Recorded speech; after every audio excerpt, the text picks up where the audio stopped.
এই কবরের মধ্যে কতদিন আমার আপনার থাকতে হবে?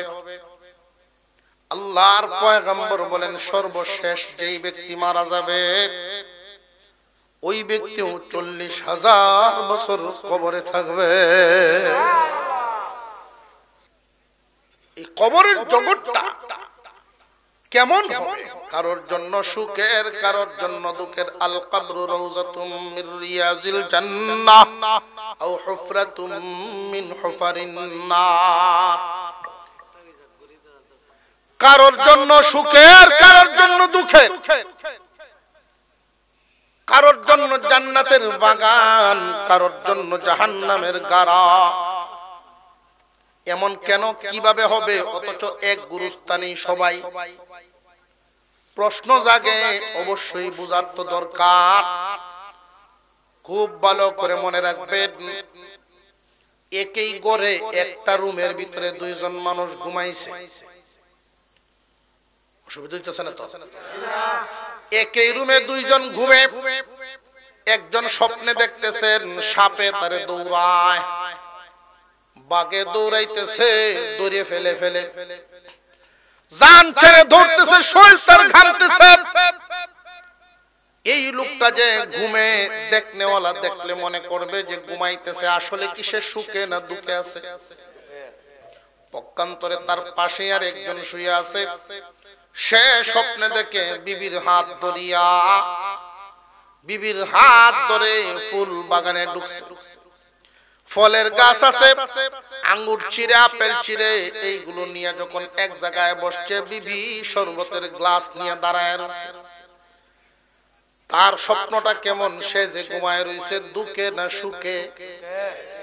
দেখনেওয়ালা দেখতেছে দুইজন পাশাপাশি, কিন্তু দুইজনের অবস্থা কি এক না?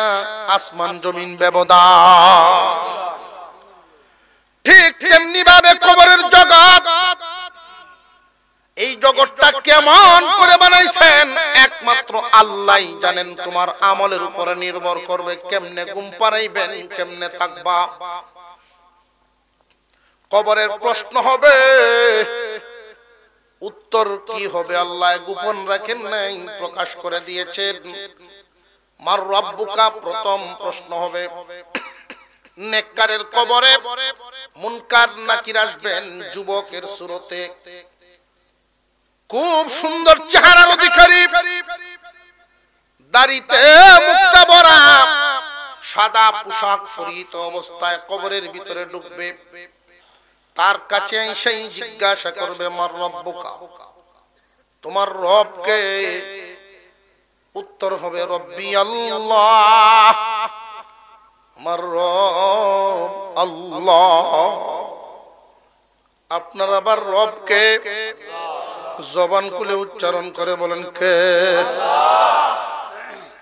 সবাই বলতে পারবে না, সবাই এই উত্তর দিতে পারবে না। উত্তর দিতে পারবে শুধু তারা 5 ওয়াক্ত নামাজে এই নামের জপাজপি করছে যারা।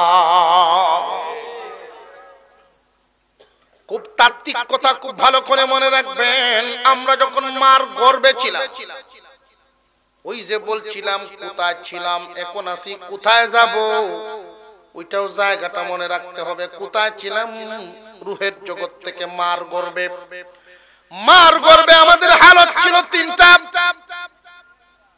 কিছুদিন পর্যন্ত মার বাচ্চাদানির ভিতরে, পানির পুটলার ভিতরে এইভাবে সোজা হালতে,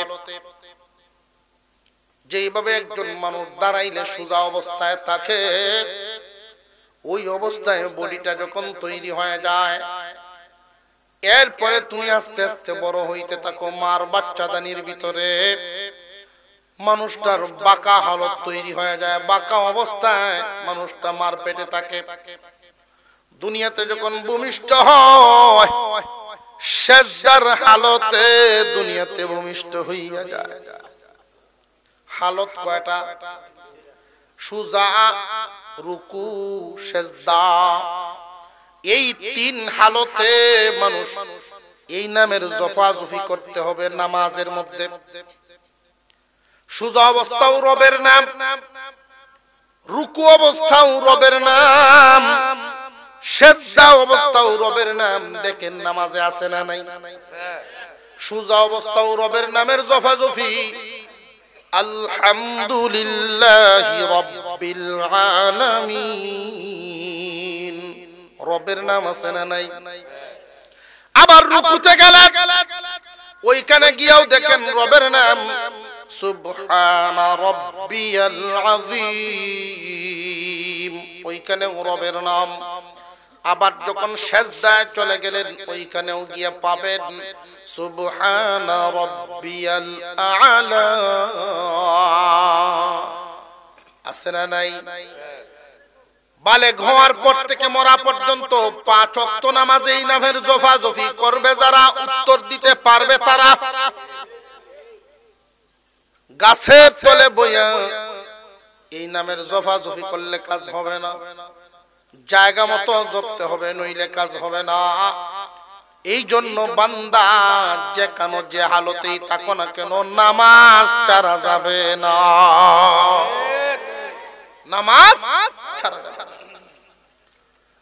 আমরা তারা নামাজও ধরে কোন সময় কয় হুজুর দহরুন যে ঘুমাইতেছে অনেক, একটা সান করি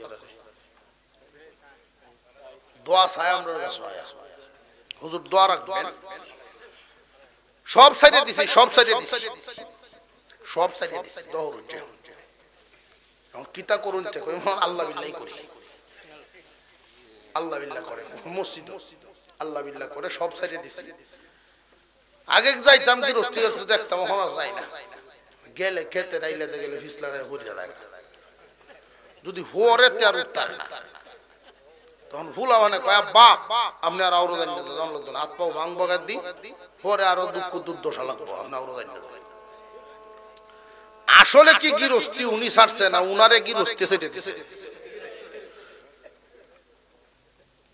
ব্যবসা অর্থ বাজারে সবচেয়ে বড় ব্যবসা জমজমার দোকান। এখন তালে মনে হইছে 500 টাকা নোট যদি কাস্টমারে দেয় 700 টাকা ঘুরায় দেয়। এখন বড় হতে কয় আব্বা এখন তো আমরাই বড় হইছি, ব্যবসা আর আমি কোন লাগতো না। অর্থাৎ ফুথাই নেও বুঝছে যে তার নাই পুষ নাই। আব্বা ভাই এখন বাড়িতে এসে মনে মনে ভাবে যে আমায় মাত বুড়ি করাম না। এখন যায় এলাকা দরবার হইয়া কাশতে কাশতে এখন মাত বলা কয়েকটা এই বয়সে আপনার এখন লাগে অত কষ্ট হয়ে যায়, দরবার ও জায়গা নেই, পঞ্চায়েত ও জায়গা নেই। এখন গরব হইয়া মানুষের সাথে কথা কইয়া যাও তো বাজার অভ্যাস, গরব হইয়া কেট কেট করে কি তার আনবা বউয়ের যখন এইটা জিগায় বউ বিরক্ত কই আচ্ছা এই শয়তানটা মসজিদে যাইতারে না। অবশেষে বাধ্য হইয়া মসজিদে যায়, হইলা হইলা মসজিদে হামাইতাছে কি শরম কেউ নি দেখ কেলায় এমনি এমনি তাই তুই করে আর দেখে খেলা দেখতাছে তারে। কয়েকদিন যাওয়া হওয়ার পরে তো শরম ভাঙ্গে। এখন কোন হানো যখন জায়গা নাই তার জায়গা তো শান্তির জায়গা মসজিদ, দেখবেন সুইচ দিয়া ছাই রাত পাও ছাই রোজর দিয়ে দিনের 11টা থেকে আহা কি আর আল্লাহর ঘর কি শান্তি। এই কারেন্ট বিলে দিব গেলা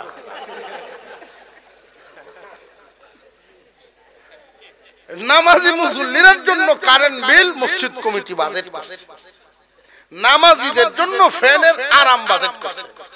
মসজিদে 11টার সময় ঘুরতে কি কি আরাম, আল্লাহর ঘর কি আরাম। এরকম আছে না নাই? ইমাম সাহেব আপনি যাইন গে কই নামাজ পড়ায় পড়ে যাইন গে কই আমরা সারাদিন মসজিদে থাকি, আমরাও মুসল্লি, আমরা ইমাম, আমরা থাকবাই। ইমামে কাছে কই এই গজব অবশেষে আমার উপরে আয়না যে বসছে,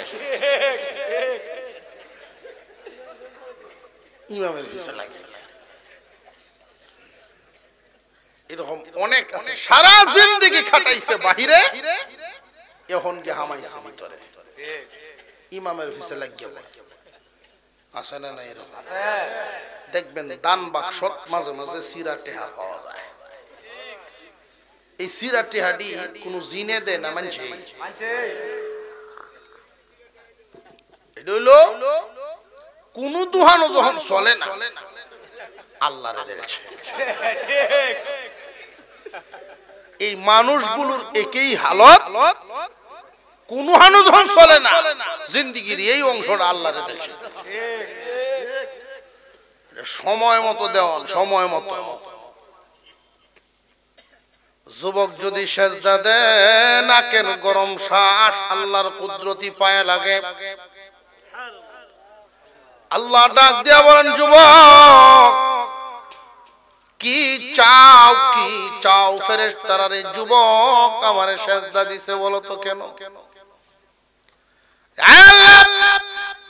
এই যুবক ইচ্ছা করলে এই নামাজের সময়টা গান শুনে কাটাইতে পারত, বন্ধুদের সাথে আড্ডা দিয়ে কাটাতে পারত,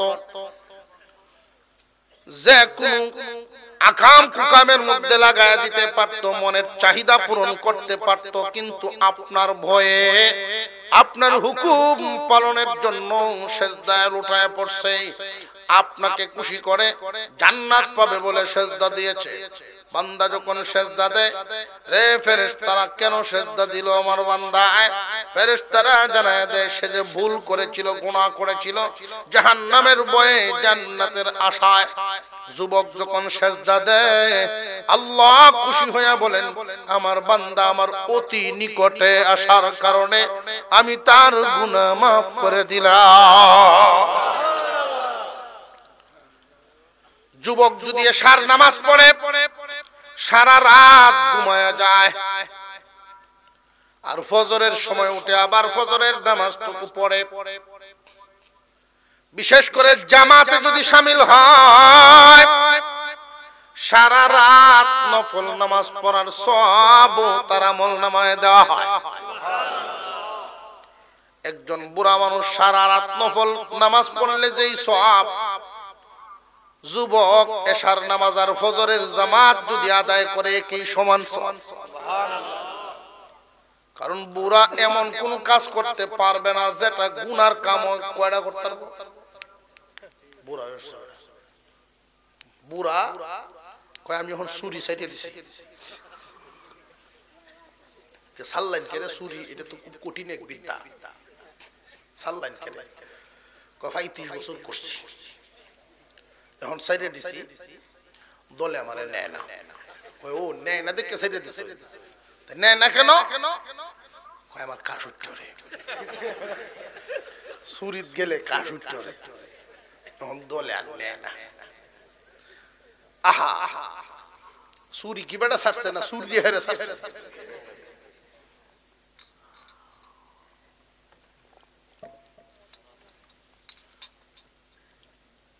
বান্দা নামাজ পড়ে না কেন, এই রূপটা বললেই আলোচনা শেষ। কেন পড়ে না? বেশিরভাগ মানুষ কবরে শুইতে হবে এখানে আইলেই মনে হয়, সকলেই জানে, ঠিক না বেঠিক? মানুষের ভিতরের হালত সবার সমান না,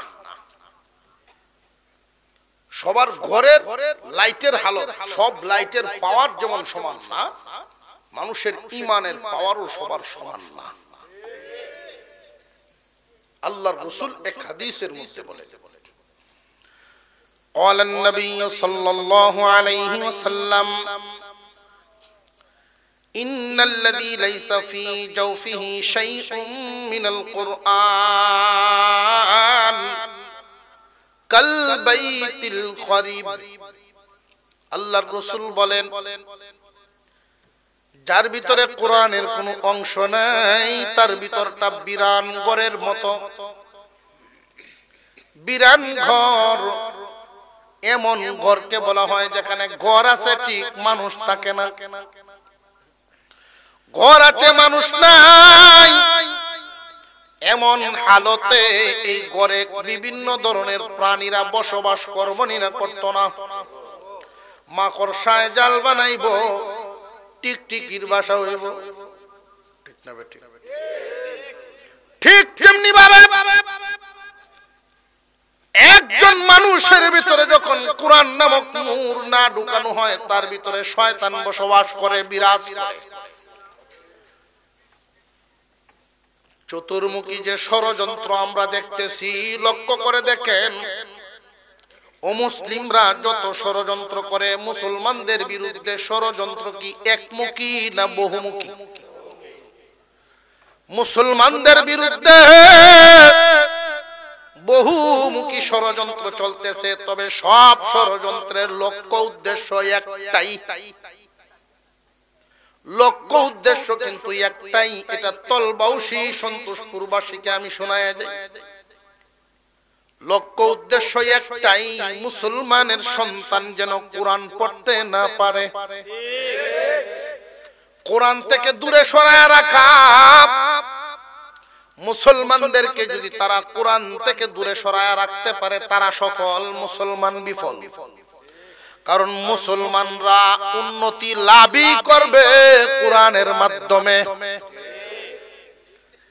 সমস্ত নবীগণ দুনিয়ার জমিন থেকে বিদায় হয়ে গেছে, যার যার মুজিজাও নিয়ে গেছে। ঈসা আলাইহিস সালামের মুজিজা ছিল মাটি দিয়ে পাখি বানায় যদি ফু দিতেন, ওই পাখি জিন্দা হয়ে উড়াল মারত। সুবহানাল্লাহ।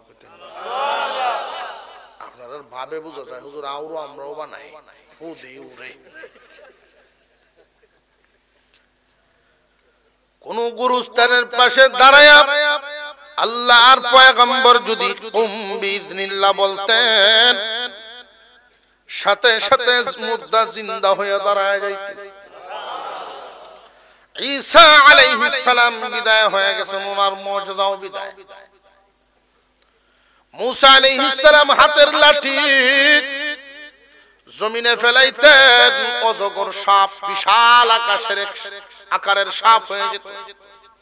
একটা টুট মাটিতে আর এক টুট ৮০ হাত উপরে, এমন হইছে। ৮০ হাত উপরে কেন? যে ফেরাউনের সিংহাসন ৮০ হাত উঁচা, এর মাফে মাফে সোজা ঢুকে টাকা। এই সূরত যেদিন হইছে, এক ৪০ দিন পর্যন্ত খালি হকল হয় নাই করছে, এক বয়ে লাঠি মার্কা সাপ। এরকম সাপ তো দেখছে জীবনে দেখছে। মুসা আলাইহিস সালাম বিদায়, মুজিজাও বিদায়। একমাত্র মুহাম্মদুর রাসূলুল্লাহ সাল্লাল্লাহু আলাইহি ওয়াসাল্লামকে আল্লাহ পাক যেই মুজিজাগুলো দিয়েছেন, সমস্ত নবীকে মিলিয়ে যেই পরিমাণ মুজিজা দিবেন, আপনার আমার পয়গম্বরকে এর চাইতে বেশি মুজিজা একাই দিবেন। সমস্ত মুজিজা রাসূল নিয়ে গেছেন, সবচেয়ে বড় মুজিজা রেখে গেছেন কুরআন। কুরআনুল কারীম আল্লাহর পয়গম্বরের সবচেয়ে বড় মুজিজা। সব পরিবর্তন হয়ে গেলেও কোরআনের হরফ কেউ পরিবর্তন করতে পারবে না। আর উম্মতে মুহাম্মাদির জন্যই কোরআন রেখে গেছেন। আল্লাহর রাসূল বলেন, তারাকতু ফীকুম আমরাইন লান তাযিল্লু মা তামাসসাকতুম বিহিমা কিতাবাল্লাহি ওয়া সুন্নাত রাসূলি। হে ইমানদার মুসলমান, আপনার আমার পয়গম্বর ঘোষণা করে গেছেন, তোমাদের জন্য আমি দুইটা নিয়ামত রেখে গেলাম। এই নিয়ামতগুলোকে যদি আঁকড়ায় ধরে রাখতে পারো, কোন জাতি তোমাদেরকে কাঁদাতে পারবে না, তোমাদেরকে কষ্ট দিতে পারবে না, দুঃখ কষ্ট থাকবে না, লাইনচ্যুত হবে না। কোরআন সুন্নাহ, কোরআন এবং সুন্নাহ, আল্লাহর কালাম, নবীজির হাদিস, আল্লাহর কালাম, রাসূলের সুন্নাহ, এই দুই দৌলতকে যারা আঁকড়ায় ধরবে, দুনিয়া আখিরাত উভয় জাহান সফল হবে। আফসোসের সাথে বলতে হয়, মুসলমান এখন কোরআন থেকে কত দূর। কোরআনের মর্যাদা পর্যন্ত মুসলমানের অন্তরে নাই। মক্তবের হুজুর যদি খবর দেয়, তোর আব্বারে কইস রে কালকে তোরে কোরআনের সবক দিব, বাচ্চায় গিয়ে বাড়িতে কইছে, আব্বা আগামীকাল কুরআনুল কারীমের সবক দিবেন হুজুর আমারে। বাবাই যদি কদর বুঝতেন, আমার সন্তান আল্লাহর কালামের সবক পাবে, আল্লাহর কালামের সবক পড়বে, এটা যদি বাবাই বুঝতেন তাহলে খুশিতে আত্মহারা হয়ে যেত। মানুষ বালেগ হওয়ার আগ পর্যন্ত আমলনামার কোনো খাতাই নাই, কিন্তু এর আগ পর্যন্ত যে কোরআন পড়বে এই সব যাবে কই মা বাবার আমলনামায়। এই কদর যদি বাবাই বুঝতো কতই না খুশি হইত। না বুঝার কারণে করে কি কয় বুঝছি তোর হুজুরে কেরে কইছে, মানুষ 50টা টিয়ার লাগে। তো পরের দিন 1 কেজি কাটা গজা আরেকটা 50 টাকা নোট হেরা তো দিছে, এটা নিয়ে দিস। তুমি যাইতা কইছি তুই বুঝদে না, তুই বুঝদে না, আমি বুঝছি, এটা নিয়ে দিস তুই। আর ছেলে স্কুল তো আয়া কইছে আব্বা মঙ্গলবার দিন অনুষ্ঠান আছে, স্যারে কইছে তুমি যাইতা। কই স্যারে আমার কথা কইছে, হেরা তো কইছে না। হ্যাঁ তোমার নাম কই কইছে, এমনি কো তোমা কই তোর মা, আমার শার্ট দোয়া আছে না গো, কবল লইছে। হ্যাঁ 20 উঠছে দোয়া না তাহলে দেও সাবানটা শার্টটা নিজে কইছে ইস্ত্রি করে আনবো। পরের দিন থেকে 9টা থেকে রেডি, বিড়ি খায় আর খেলে সময় দেয়, কমলা যাইবো আগের কাতারও রেডি। মুসলমান যদি মুসলমানের কদর না বুঝতো, আমরা সবাই মুসলমান হাত তুলাম, কোরআনের মর্যাদায় অন্তরে নাই। কোরআনের মর্যাদা যার কাছে নাই আল্লাহর কাছেও তার মর্যাদা নাই। যেই ব্যক্তি আল্লাহর কালামকে সম্মান দেন, আল্লাহর কালামকে মর্যাদা দেয়। বিশরে হাফি মদকুর মদ্যপ ছিলেন এক সময়, পুলিশ কনস্টেবল, পুলিশের চাকরি করেন, মার বড় খেদমত করেন, মার বড় খেদমত করেন। মা দোয়া করতেন, আল্লাহ তুমি আমার বিশর রে হেদায়েত দিয়ে দাও, সহি বুঝ দাও, তুমি তারে তারে লাইনে আনো। বিশরে হাফি একদিন কুরআনুল কারীমের একটা পাতা পাইছিলেন রাস্তায়, রাস্তায় যেন পড়ে রয়েছে, লম্বা চড়া কোনো আয়াত না। বিসমিল্লাহির রাহমানির রহিম,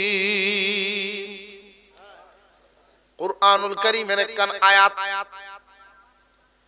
এই কাগজখানা নিয়ে ধুলাগুলো সরাইছে, তার ভিতরে আঘাত লেগে গেছে, আমার আল্লাহর কালামের আয়াত রাস্তায় পড়ে রয়েছে। আল্লাহর কালামের আয়াত রাস্তায় পড়ে আছে, বিশরাফির অন্তরে আঘাত লাগছে। এই আয়াতের টুকরা কাগজখানা নিয়ে রুদ্রের মধ্যে বইসা রইছে, কাগজটারে ভালো করে শুকাইছে যেন একটা ধুলাও না থাকে। সাথীরা ডাকতেছে, আয় বসবি না, বসবি না। না রে, আমার মনটা কেমন জানি করতেছে, আমি ওইখানে আর যাব না, তোমরা যাও। একসাথে গুল বৈঠকে বৈশা যে আমরা একসাথে মদ খাইতাম, আসবি নাকি? যে না আজকে আসবো না, আমার মন কেমন জানি করতেছে, তোমরা যাও। আল্লাহ পাক রব্বুল আলামিনের কোরআনের একখানা আয়াত, প্রসিদ্ধ আয়াত, বিসমিল্লাহির রহমানির রহিম। এই আয়াতখানা পায়া এত কদর দিলেন, মনটা এত ধাক্কা লাগছে, আল্লাহর কালাম অপমানিত হবে কেন? এই কাগজের টুকরাটাকে সম্মান দেওয়ার কারণে আমার আল্লাহ বিশরের প্রতি খুশি হয়ে গেছে। ইমানের নূর বাড়াইতেছেন, ইমানের নূর বাড়াইতেছেন। এই কাগজের টুকরাটা লইয়া সুজা বাজারে চলে গেছে। বাজারে গিয়ে ওনার কাছে যতটা টাকা ছিল সবটা টাকা দিয়া বলছেন, উন্নত মানের চামড়া দিয়া একটু প্যাকেট করিয়া দাও, একটা কভার বানায়া দাও। ছোট আকারের একটা কভার বানায় দিছে আর এটার ভিতরে থইছে থইয়া দামি আতর কিনে লাগাইছে সুগন্ধি কাপড় দিয়া মোড়ায়া খুব যত্ন সহকারে নিয়ে গেছে ঘরে যখন ঢুকতেছে বিশরের আম্মা বলেন কি রে বিশর এত সকালে তো তুই ঘরে আসস না রে বাবা মাগো মনটা বড় চাপ লাগছে আমার কেন রে ফুত কি হইছে এই কুরআনুল কারীমের একখান আয়াত আরবি লেখা দেখছি আল্লাহর কোরআনের আয়াতের একটু অংশ রাস্তায় পড়েছিল আমি উঠায় আনছি বিকাল বেলায় রোদে শুকাইছি ধুলাবালি সব পরিষ্কার করে আমি বেটন করে নিয়ে আইছি গোমা সুগন্ধি আতর দিয়ে এখানে উঠায় রাখছি বিশরের আম্মা আল্লাহর দরবারে কান্নাকাটি করে দোয়া করেছেন আল্লাহ আমার মন বলছে তুমি মনে হয় আমার বিশরের দিকে নেক নজরে তাকাইছো বিশরে আপনি আর যায় নাই আর উনি যান নাই তিনি ঘুমায়া গেছেন গোসল করে ঘুমায়া গেছে ঘুমায়া স্বপ্নে দেখেন হুজুরে আকরাম সাল্লাল্লাহু আলাইহি ওয়াসাল্লাম বলেন বিশর রে আর মদ খাইস না আর মদ খাইস না যেই নামটা এখানে যত্ন করে রাখছো এই নাম কার নাম জানো নি এটা আমার আল্লাহর নাম তোমার আমার মাওলার নাম আল্লাহর নামের হেফাজত করছো আল্লাহ তোমার হেফাজত করবে কোরআনের কদর করার কারণে বিশরে হাফি রাহমাতুল্লাহি আলাইহি তখনকার সময়ে যুগ শ্রেষ্ঠ একজন আল্লাহর ওলি হয়েছিলেন এমন হয়েছিলেন বড় বড় আলেমগণ পর্যন্ত উনার কাছে যাইতেন সহবত পাওয়ার জন্য কিসের বদলতে কোরআনের তাজিম কোরআনের মহব্বত কোরআনকে সম্মান দেওয়ার কারণে আজকে আমরা মুসলমান পিছায় গেছি একটাই কারণ কোরআনের মর্যাদা আমাদের অন্তরে না আর একটু জোরে কর কুরআনুল কারীম ঘরে ঘরে তেলাওয়াত হইতো ঘরে ঘরে তেলাওয়াত হইতো কোরআন এমন একটা সময় ছিল ঘরে ঘরে সবাই না পারলেও দুই চার বাড়ির মুরব্বিরা কোরআন শরীফ পড়তো বাড়ি থেকে ফজরের পরে গুনগুন গুনগুন আওয়াজ শোনা যাইতো বাইরে একদে হাঁটতে বাড়ির গাঠা দিয়ে হাঁটলে অমুক বাড়ির থেকে অমুক চাচা কোরআন শরীফ পড়তেছে বুড়া মানুষ এই মুরব্বিরা হারায় গেছে কোরআন তেলাওয়াত বন্ধ হয়ে গেছে মুসলমানের ঘরে আল্লাহর কালামের তিলাওয়াত নাই আল্লাহর রহমত কেমনে পাইবা বান্দা আল্লাহর রহমত আসবে আল্লাহর রহমত তো আসবে যদি তোমার ঘরে আল্লাহর কালামের তিলাওয়াত হয় কারা কারা কোরআন শরীফ তিলাওয়াত করতে পারি একটু হাত তুলেন তো দেখি কারা কারা পারি লজ্জার কোনো বিষয় না যারা পারেন তুলবেন পারেন না তুলবেন আলহামদুলিল্লাহ আলহামদুলিল্লাহ আলহামদুলিল্লাহ আল্লাহ পাক এই যে নিয়ামত দান করেছেন কোরআনের সাথে চোখের মিল করেন দেখবেন একজন মানুষ আরেকজন মানুষের সামনে যখন দাঁড়ায় তখন তার বডির ছবিটা চোখের পুতলির ভিতরে দেখা যায় যায়নি না যায় না আপনি যেই চোখগুলো দিয়ে আল্লাহর কালাম দেখবেন কালামের হরফগুলো আপনার চোখের ভিতরে দেখা যাবে যেই চোখের ভিতরে মহব্বতে কালামের নকশা বসায় দেয় এই চক্ষু আল্লাহ জাহান্নামে দিবেন না অনেক বড় বড় আলেম ওলামা এই জগতে ছিলেন সকাল বিকাল আল্লাহর কালাম তিলাওয়াত করতেন কালাম তিলাওয়াত করতেন কোন একজন বাবা তার সন্তানকে সম্পদ দিতে পারুক আর না পারুক যদি কোরআন শিক্ষা দিবার পারে সবচেয়ে বড় নিয়ামত দিল মুসলমান ইহুদি খ্রিস্টানদের টার্গেট হলো মুসলমানকে কোরআন থেকে দূরে সরায় রাখা আর উম্মতে মুহাম্মাদির কাজই হলো উম্মতে মুহাম্মাদির কাজই হলো উম্মতকে কোরআন শিক্ষা দেওয়া। যারা কোরআন তিলাওয়াত করতে পারেন নাই আল্লাহর কাছে কানবেন আর কানবেন। দেওবন্দের একজন বড় হুজুর ছিলেন, বড় হুজুর, প্রত্যন্ত অঞ্চল, গ্রাম, বিশাল হাওর অঞ্চল, যেই হাওরের মাঝখানে আর কোনো গ্রাম নাই, একটা পাড়া উঠছে। এই পাড়াটার মধ্যে একজন মানুষ মারা গেছে, যেই পাড়াটার মধ্যে এমন কোন লোক নাই জানাজার নামাজ পড়াবে, গোসল দিবে, এমন একজন মানুষ নাই। দেওবন্দের একজন বড় আলেম এই রাস্তা দিয়ে তিনি যাইতেছিলেন, দেখেন 2-3 জন লোক রাস্তায় দাঁড়ানো, হুজুরকে আটকাইছেন। হুজুর, ওই যে দেখা যায় পাড়াটা, ওইখানে আমরা বসবাস করি। হুজুর, আমাদের পাড়ায় একজন মানুষ মারা গেছে, কিভাবে দাফন করা লাগবে আমরা তো মুসলমান কিন্তু জানি না, গোসল কেমনে দেওয়া লাগবে জানি না, কবর কেমনে খনন করা লাগবে জানি না, জানাজা তো জানি না। অনুরোধ শুনে উনি গেলেন, গোসল দিলেন, কাফন পরাইলেন, জানাজার নামাজ পড়ায়া নিজ হাতে দাফন করে আসলেন। উনি আসার পথে রুট পর্যন্ত আইসা গেছেন, এমনি উনার স্মরণ হয়ে গেছে উনার বুক পকেটে মাদ্রাসার বোর্ডিং এর হিসাব নিকাশ ছিল।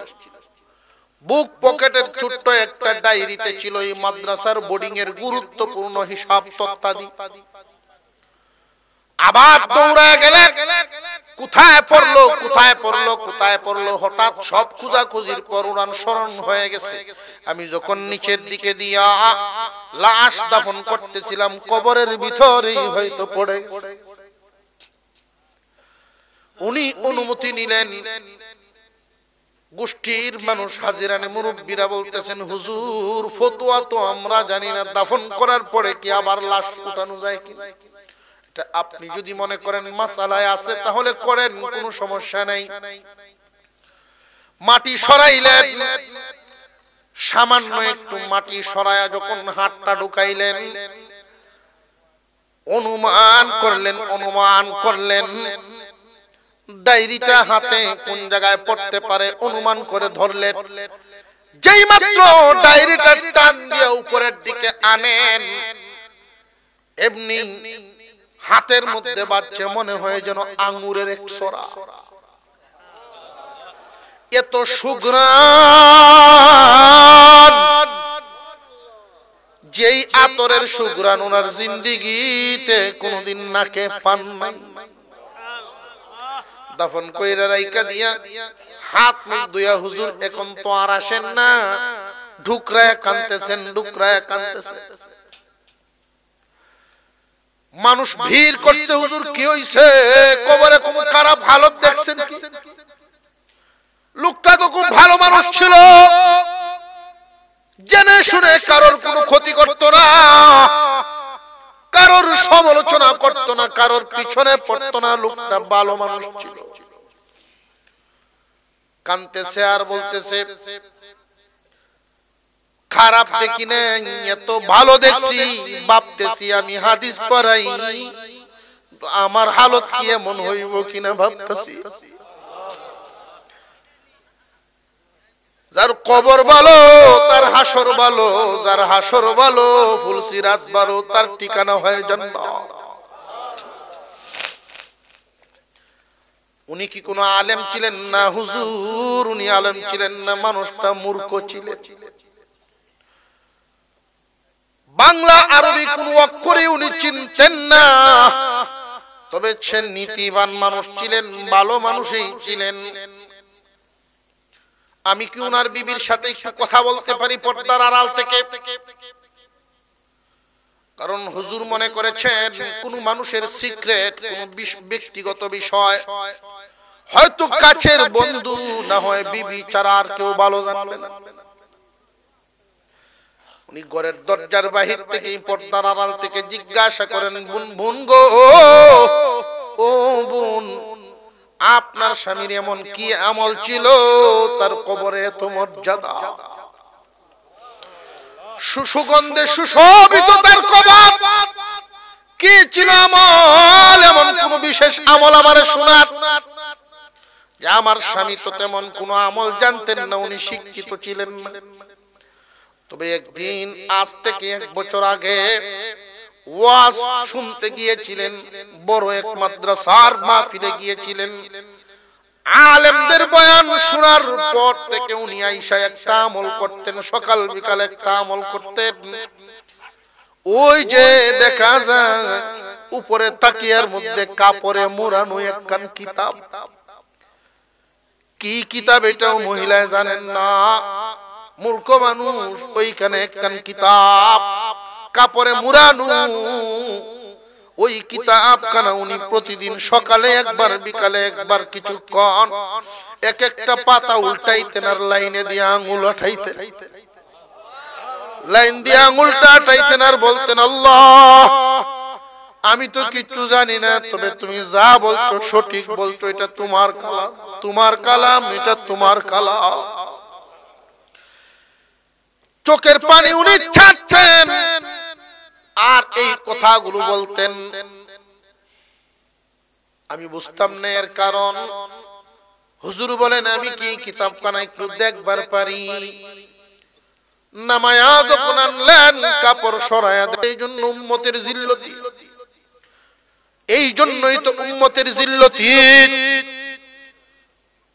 2 নাম্বার মা বাবার চেহারা দেখলে সওয়াব হয়, 3 নম্বরে খানায়ে কাবা আল্লাহর ঘর দেখলে সওয়াব হয়।